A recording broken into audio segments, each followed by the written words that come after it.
Welcome, everyone, to the Washington Foreign Press Center. My name is Miranda Patterson, one of the media relations officers here at the FPC.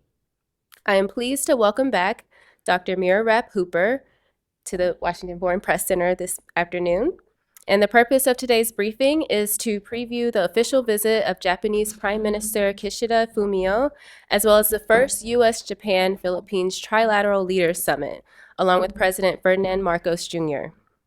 Dr. Mira Rapp-Hooper is Special Assistant to the President and Senior Director for East Asia and Oceania. She is a top White House advisor responsible for the Indo-Pacific strategy and many other initiatives. A quick reminder of the ground rules for today. The briefing is on the record. After her opening remarks, Senior Director Rapp-Hooper has kindly agreed to take questions.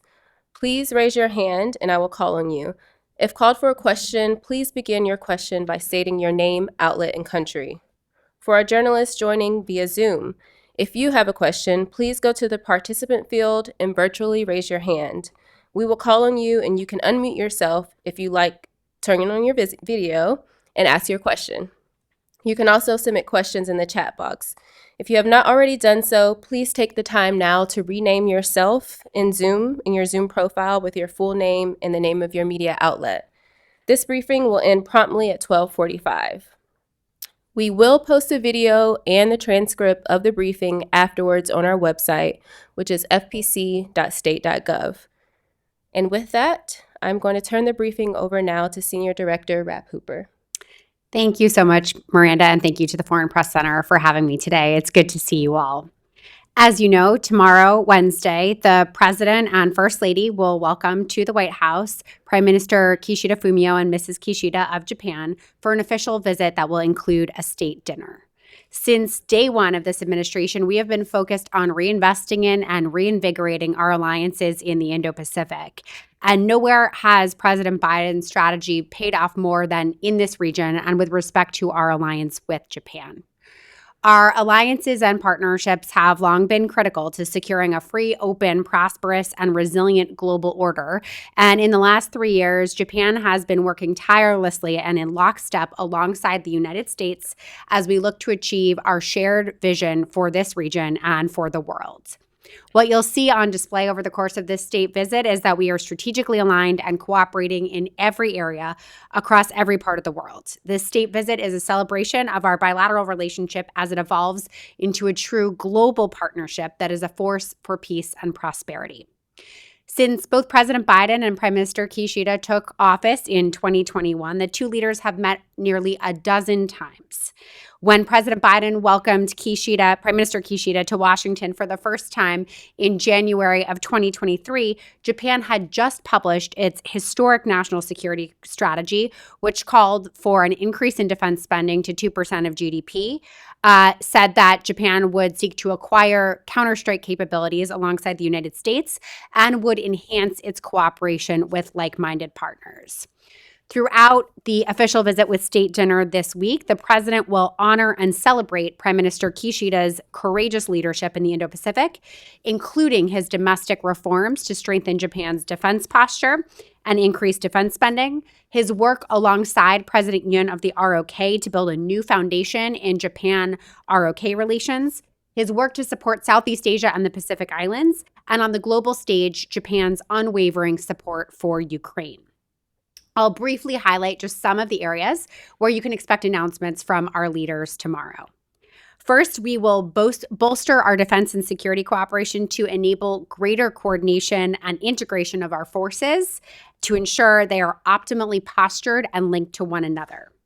Second, our leaders will announce some important deliverables on civil space cooperation as we lead the way in space exploration and the return to the moon.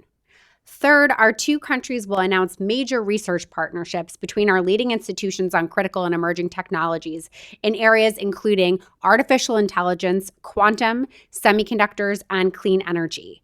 And all of this will, of course, strengthen our economic ties and our economic security as we announce commercial deals as part of this state visit as well.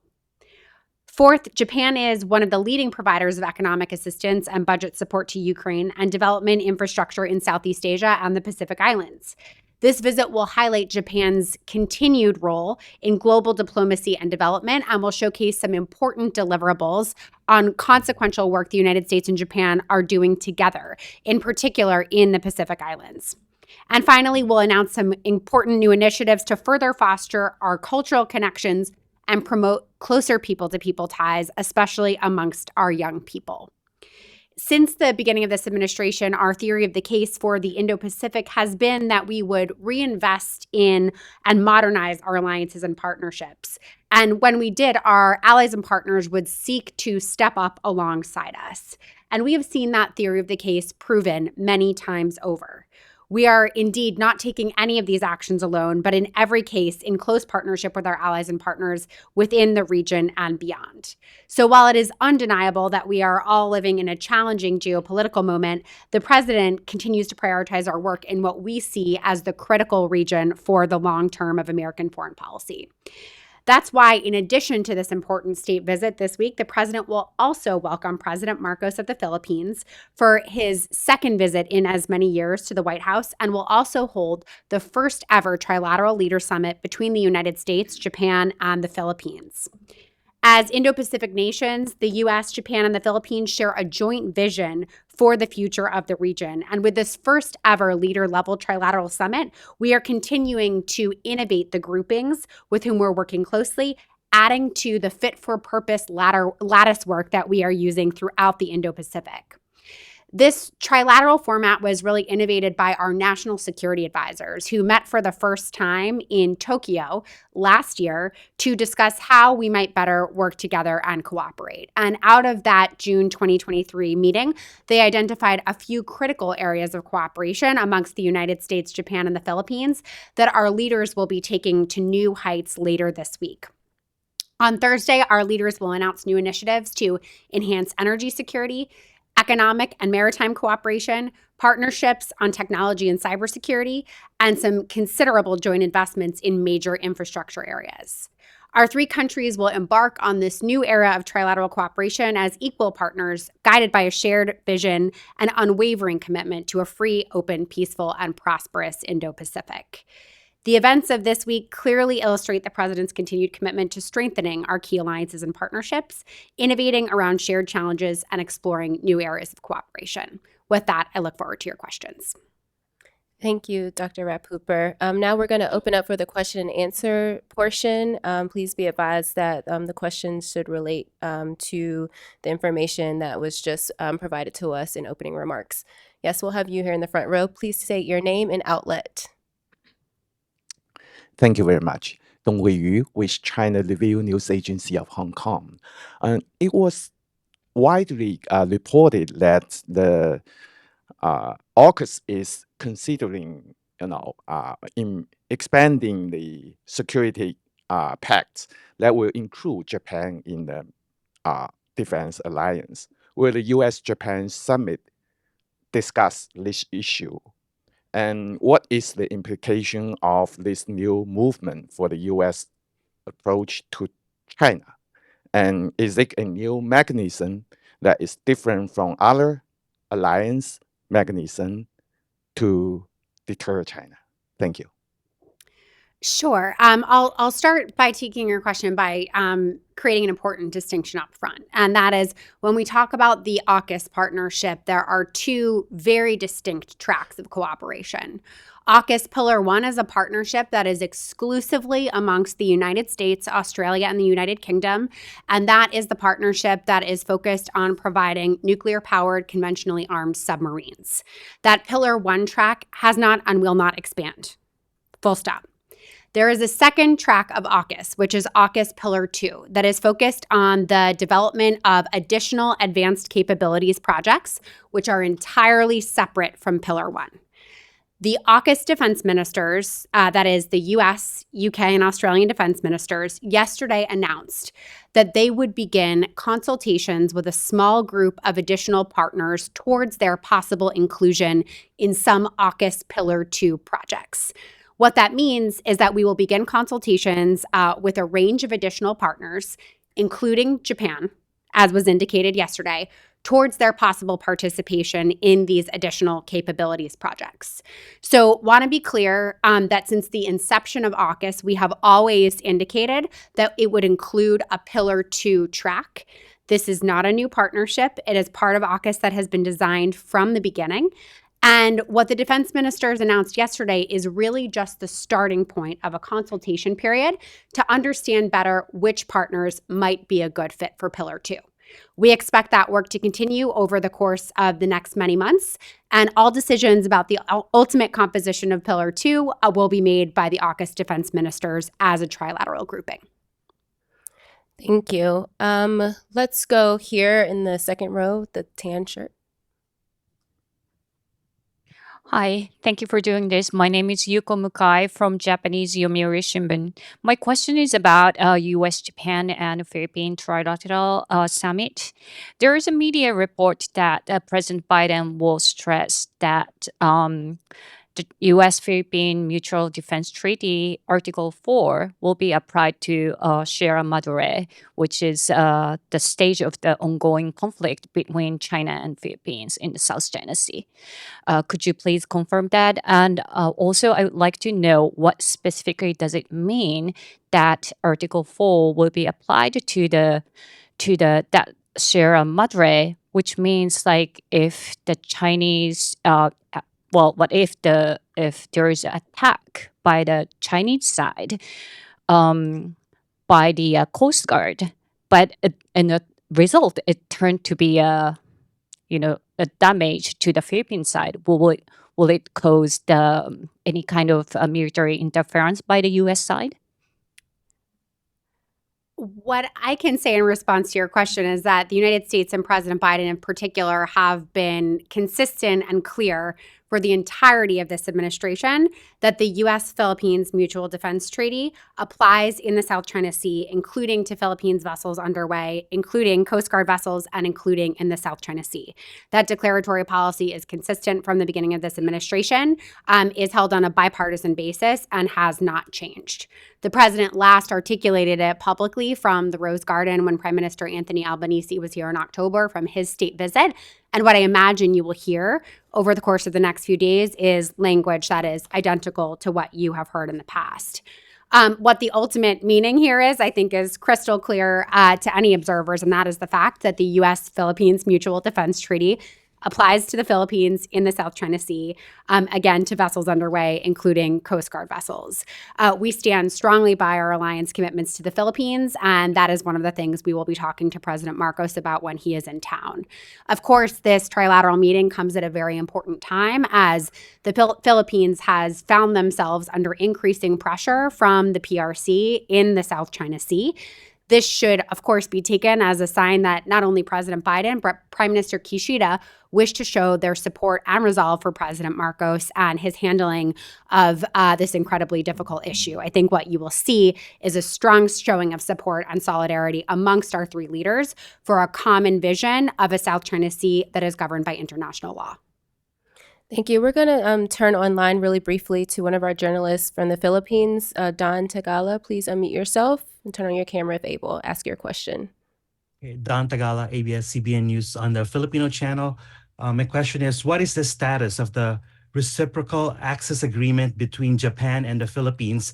And please tell us about the timeline in getting this agreement in operations. Thank you.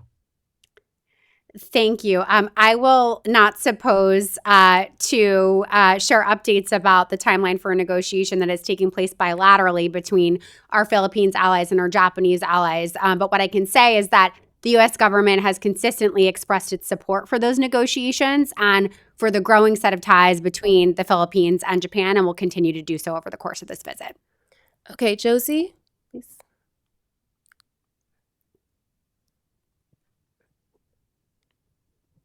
Good morning. My name is Josie Moralidad Zaiman from the Radio Mindanao Network in the Philippines, but I'm based here in Alexandria, Virginia.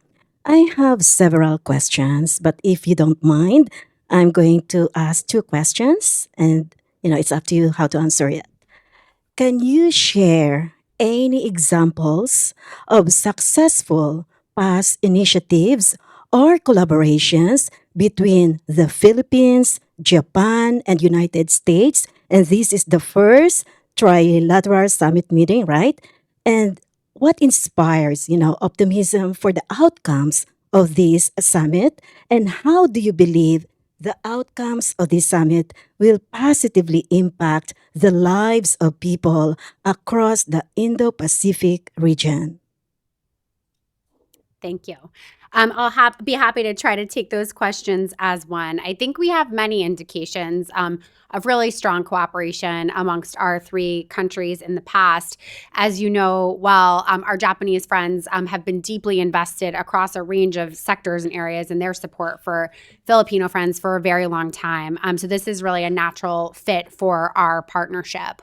One recent example that I'll highlight that folks in the room may be tracking is that just a couple of days ago, the United States, the Philippines, Japan, and Australia conducted their first joint sail in the South China Sea, which was intended to signal our common support for international law in that critical body of water. And I think over the course of the last many years, our ability to better work together in and around the Philippines and with the Philippines has been growing, but we will take that to new heights with our announcements on Thursday. To your important question about how those deliverables will show that we are delivering for the Filipino people, what I can say is there will be some particularly important announcements related to infrastructure in particular, whereby the United States and Japan will agree to cooperate on their investments in the Philippines. And we do believe that together and working closely with the government of the Philippines, we will be able to deliver for the Filipino people by helping to work together on high quality, high standards infrastructure that makes a difference in the lives of everyday people. Okay, we'll go to Song here in the third row, the edge. Thank you very much. My name is Hong Sang-ho, reporter from Yonhap News Agency, South Korea. I'm wondering about if there would be any specific and concrete progress in terms of trilateral cooperation involving South Korea about deterring North Korea from the summit I'm talking about between President Biden and Prime Minister Kishida. And my second question is that you talked about Pillar 2 of the AUKUS security partnership. Do you see any possibility that South Korea could be potential partner in Pillar 2 advanced capability projects? Thank you. Thanks very much. Of course, we will primarily be focused on bilateral deliverables in our summit with Prime Minister Kishida. But I will say that there will be a few grace notes in some of our documents marking the fantastic progress we are making in our trilateral relationship with the ROK, including in the defense and security space. So some of those developments will be noted in the joint leaders statement and the fact sheet that we bring out. I'll point to just one area in which we have redoubled our trilateral cooperation since the Camp David summit, and that is in our partnership to monitor and push back against the growing cooperation between the DPRK and Russia, which of course is of grave concern to all three of our countries and should be of concern to anybody who is interested in peace and stability in the Indo-Pacific as well as in Europe. So we remain very confident and enthusiastic about the work we continue to do together in that trilateral format. To your question about additional partners, as I've noted, the AUKUS defense ministers did agree yesterday to begin consultations with additional partners towards possible inclusion in Pillar 2. They'll be talking to a range of highly capable partners who would be good fits for these projects, and I'll leave those consultations to the defense ministers. Okay, we'll go to Lisa in the front row. Thank you. I'm Lisa. I'm with Nippon TV. We're based in Tokyo, Japan. My question is, I think President Biden mentioned about his concerns on U.S. steel deal publicly. With the proposed merger on Nippon TV, Nippon Steel and U.S. Steel also be one of the topics to be discussed in the meeting? What I can say is, of course, the president's views on the subject are well known. The president has made clear that he will always stand up for American workers, but he's equally strong in his conviction that he will always stand up for the U.S.-Japan alliance. I'll leave it at that. Okay, we'll go here in the third row, the black shirt. Thank you for this opportunity. This is Ryo Kiyomiya from the Asahi Shimbun, Japanese daily newspaper. I have two questions. Firstly, regarding the command and control between US and Japan, Japan will establish a joint operational command by next year. So as a counterpart of Japan's JJOC, what could be an ideal USFJ command structure in order to promote cooperation between US and Japan? And separately, regarding the US-Japan cooperation and US-Japan-Philippines trilateral cooperation, how much are you hopeful that countries can institutionalize cooperation and deliverables in spite of a potential presidential transition or change of government? Thank you. To your question about Japan's stand-up of its Joint Operational Command, we will have more to say tomorrow about the United States' approach towards modernizing its own approach to command and control in Japan. However, I will note that it will take a bit of time for some of these details to be worked out. So tomorrow we'll give some additional color on these questions, but we are prepared and fully expect to be working closely with the government of Japan on the question of how best to match up with JJOC for months to come. On the question of the U.S.-Philippines trilateral, we are absolutely hopeful about being able to institutionalize this cooperation. As I mentioned, this trilateral track really began at the National Security Advisors level about 9 months ago. But since that meeting, where our national security advisors crafted a joint program of work for us, there have been several additional meetings at other levels and in other formats, to include our foreign ministers meeting trilaterally, Vice President Harris meeting with Prime Minister Kishida and President Marcos, and most recently, Deputy Secretary of State Kurt Campbell meeting with his Philippines and Japanese counterparts at the vice ministerial level. So we believe strongly that this format will continue across a range of agencies and different levels, and that the program of work that you see unveiled on Thursday will be a project for our three countries for many years to come. Thank you. In the front row, Jessica here. Thank you, Myrna. Thank you, Ms. Cooper. Bing Ruang with Hong Kong Phoenix TV. So in terms of the trilateral cooperation, the Chinese Foreign Ministry said China opposes coupling together exclusive groupings. How do you want China to portray this summit? Are you concerned a closer U.S.-Philippine military cooperation may trigger escalation in the South China Sea? Thank you. I'm not going to opine too much on China's portrayal or sort of deign to project how Beijing will portray the summit. What I will say is what we've said throughout the Biden administration, which is that the U.S. Indo-Pacific strategy and our groupings of alliances and partnerships are not about being against anyone or anything. They're about what we're for. And that's very clear in our Indo-Pacific strategy. We make clear that we stand together for a free and open Indo-Pacific that is prosperous, resilient, and secure. And we welcome into that approach all comers who share in that vision. The U.S., Japan, Philippines trilateral that you will see on Thursday is a perfect representation of three maritime democracies who are aligned in that vision, and we believe that the world will see that summit as such. Okay, let's go here in the corner. Hi, thank you for this opportunity. My name is Shinichi Akiyama for Mainichi Newspaper Japan. I have two questions. One is for Japan-US Security Alliance.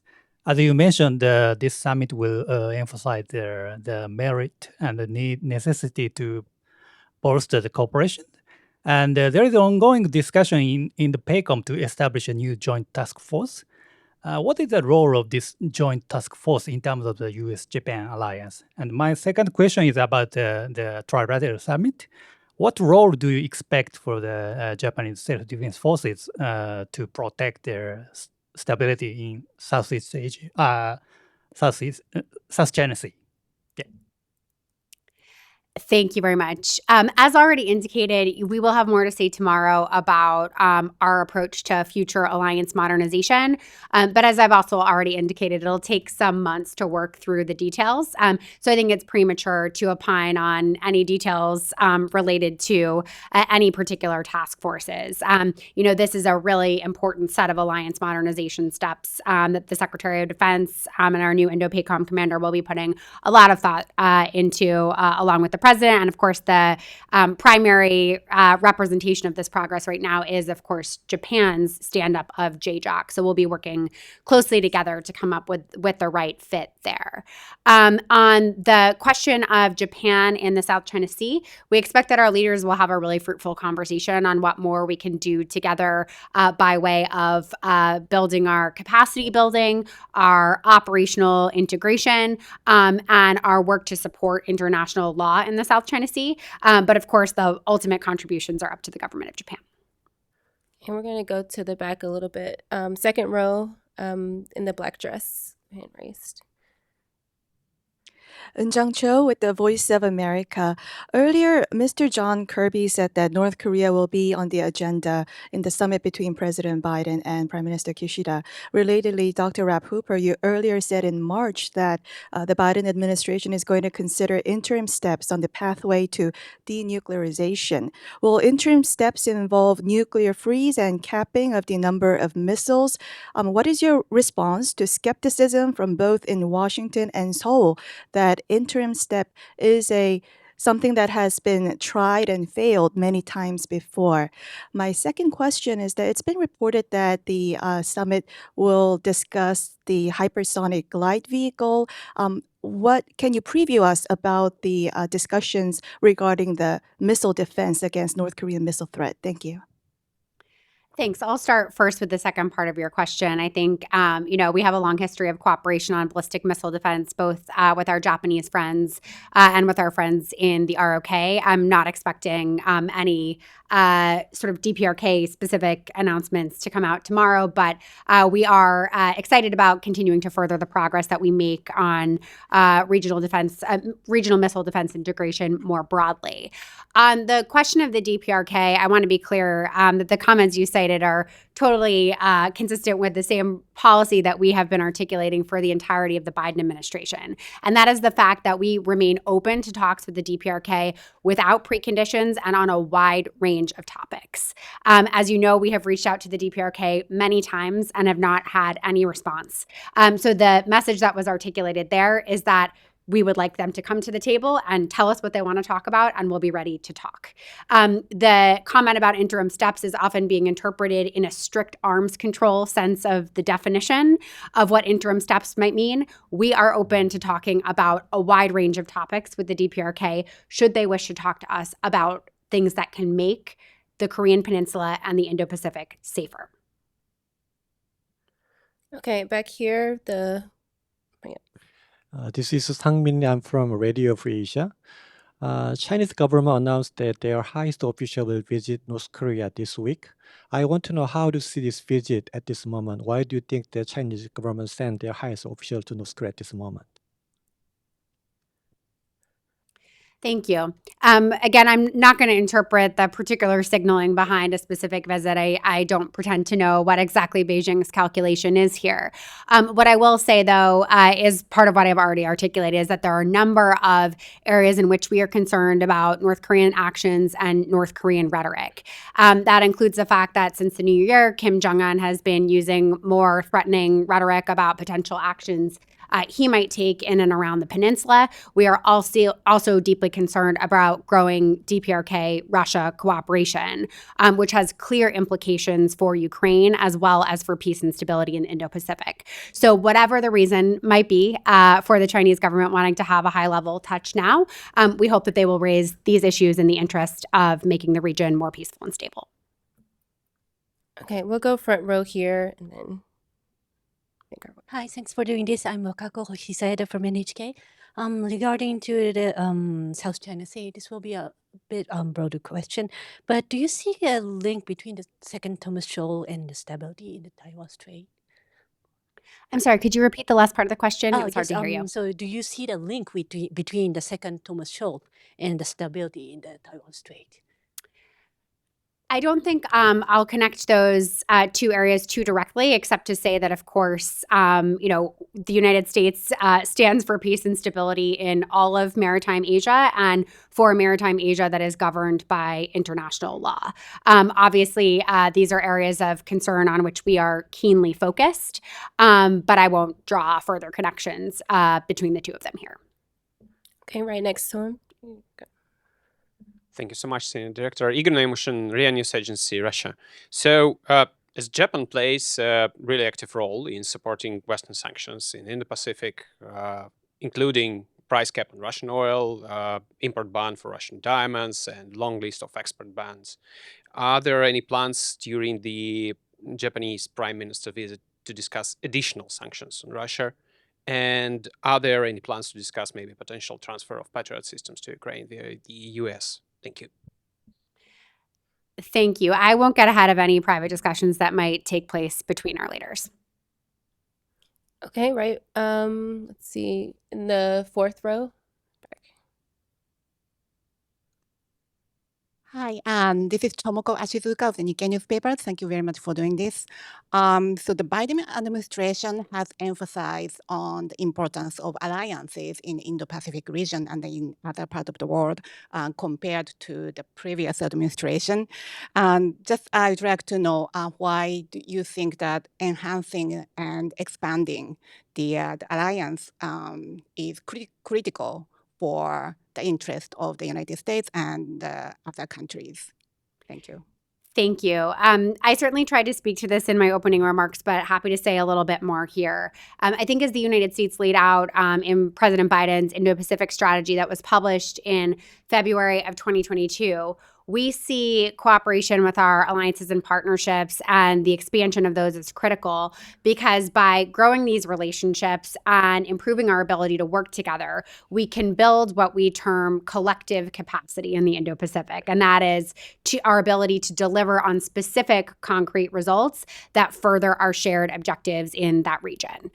So that's why we put such an emphasis in that strategy on alignment with our alliances and partnerships. And I'll note that while, of course, on display this week, you'll see really strong and concrete cooperation between two of America's closest and oldest allies in the Indo-Pacific. We feel that this approach to building collective capacity has had appeal with a far broader grouping of countries. I think we need only look at the fact that the president paid a historic visit to Vietnam to upgrade to a comprehensive strategic partnership last September to appreciate that this rationale for building collective capacity towards common goals has a widespread appeal beyond just treaty partners. So we're very gratified that we continue to see steps forward, not only with some of our closest allies with whom we know we share a vision, but with a wider range of partners who see some of themselves in that vision.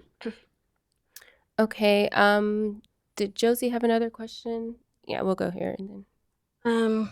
My next question is, as an advisor in the White House, what do you think is the impact of this trilateral meeting for the people of the Philippines? As you mentioned before, you mentioned about infrastructure, but how about in the lives of Filipinos? Right now, there is a high rate of poverty, unemployment in the Philippines, and most of these people are also affected by the tension in China.